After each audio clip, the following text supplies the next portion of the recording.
Ladies and gentlemen, it is my great privilege to introduce the Deputy Prime Minister of the United Kingdom, the Right Honourable Oliver Dowden, who has been the Member of Parliament for Hartsmith since 2015. He also holds the offices of Chancellor of the Duchy of Lancaster and Secretary of State in the Cabinet Office. He has been a great friend of Israel and of our Jewish community. He has often championed the cause to outlaw BDS. He and the government have been steadfast in their support for Israel, and most recently said he stands foursquare behind the central missions of Israel, of the Israel Defense Force, of the Israeli government, to secure the release of every one of the hostages, and we will stand foursquare until that is delivered. But not only that, we must ensure this cannot happen again, and that means, however difficult it is, we have to remove the threat of Hamas to stop it being able to do this to Israel again. And we stand foursquare behind Israel in that mission as well. We're immensely grateful to him. Ladies and gentlemen, the Deputy Prime Minister, Oliver Dowden.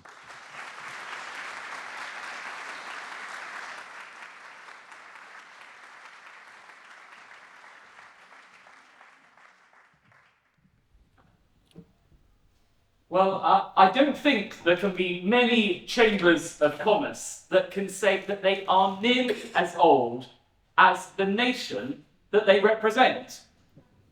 But the UK-Israel business, which was set up just 2 years after Israel was founded, has become one of Britain's most respected business organisations. So thank you for all you do to bring our countries and our economies closer together. And to all those Israeli businesses here today, welcome. Let me start by expressing my deepest sympathies following the appalling terrorist attacks by Hamas on October the 7th. I stand with Israel in mourning the 1,400 innocent civilians who were so brutally, so senselessly murdered that day. May their memories be a blessing.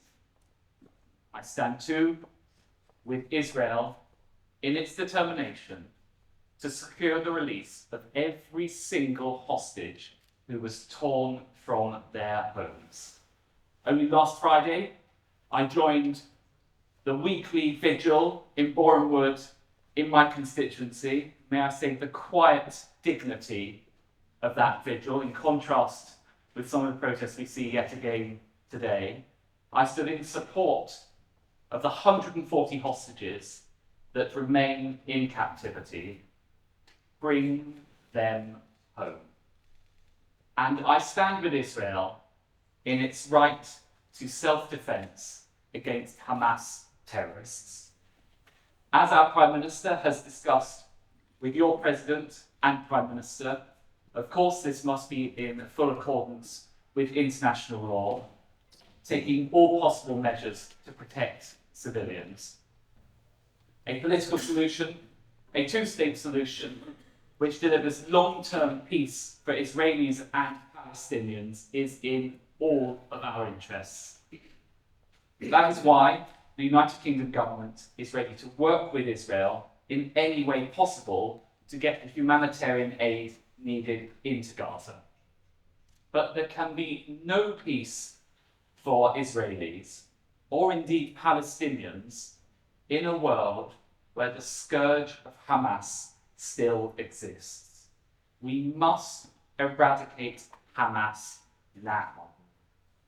And my personal commitment to Israel's safety and my personal commitment to enhancing trade between the UK and Israel is shared by the Prime Minister and indeed the whole government. I stand with Israel and the UK stands with Israel. And I mean stand with in every sense of the term, including economically. Because after all, as you know, Israel and the UK are natural trading partners. We are both nations who punch above our weight. We're democracies who reap the benefits of open markets and free trade. And we are world leaders in technology and innovation. And we're startup nations who have spawned a whole herd of unicorns.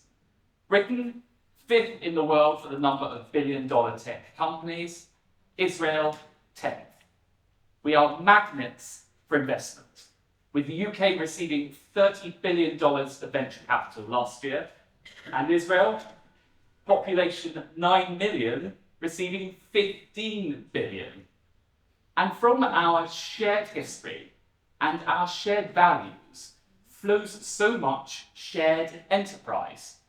Today, 400 Israeli tech firms operate in the United Kingdom. 34 Israeli unicorns have offices here, and 23 Israeli companies are listed on the London Stock Exchange.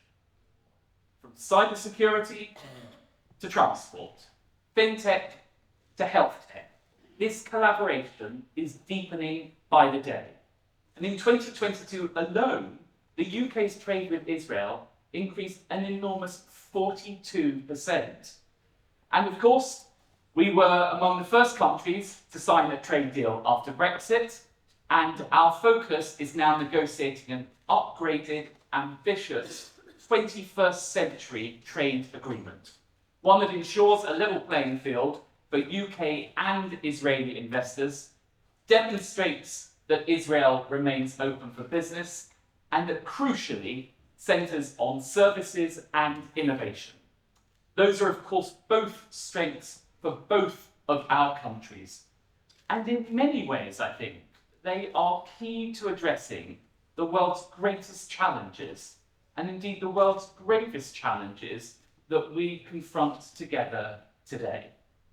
Climate change jeopardising our planet, the chronic diseases afflicting our people, the technological advances compromising our systems, the hostilities endangering our way of life.